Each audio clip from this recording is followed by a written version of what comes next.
Well,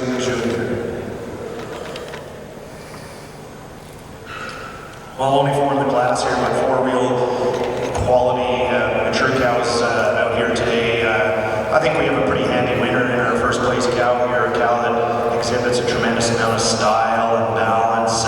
She just moves along here on these rear legs like the way you would like. I give her the advantage over our second place cow here. She's just a little cleaner up about her joint region here today. She shows me a little bit more levelness in the floor of her udder, a little bit more breed character about her head and neck than our second place cow. Second over third, I'm giving her the advantage today. She's just a little neater about her fore-udder attachments.